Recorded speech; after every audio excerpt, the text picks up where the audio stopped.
Sometimes it's hard to really understand the zero COVID policy in China because it seems to be doing so much damage to the economy when the numbers really are relatively low.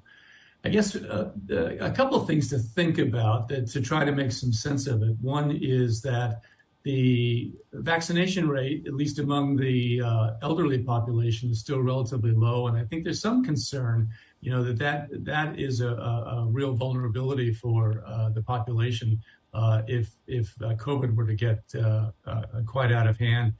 And the other is that the efficacy of the vaccinations in China is not as great as vaccines from elsewhere. So there's not quite the capability to hold back COVID as waves come through. But it does seem like an overreaction. The economic impact from the Golden Week will be very limited because there's very little travel that was allowed. It looks like there's in a sense, a move to lock down Beijing, or at least keep travel very, very limited in and out to control the level of COVID that would be occurring in Beijing during these meetings.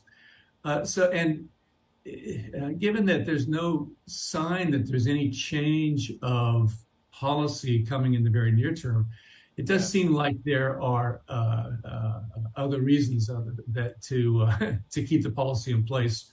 There's lots of speculation that after the party meetings, the zero COVID policy will be eased, but that's pure speculation because there's no indication from policymakers that would happen. So my guess is that it stays with China, perhaps at least into the first quarter, maybe even into the second quarter of next year, depending on where the number of cases goes. I think we may still have it with us for a while.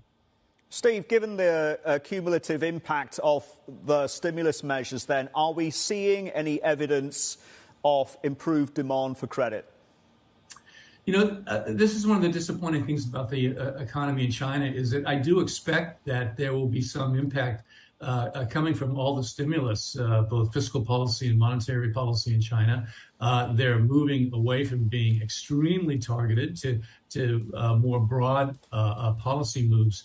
But we don't really see much of an uptake on that. The total social financing figures don't look good. It's not as if households or firms are going out to take out loans with lower interest rates. The housing market is still weak. There's a little bit of movement in terms of new, or at least construction completions moving forward, but it doesn't seem to be on a very large scale. And so, frankly, I do expect by the end of the year that there will be some impact from the policy spending, and it influences our forecast for next year. But it's not really evident yet.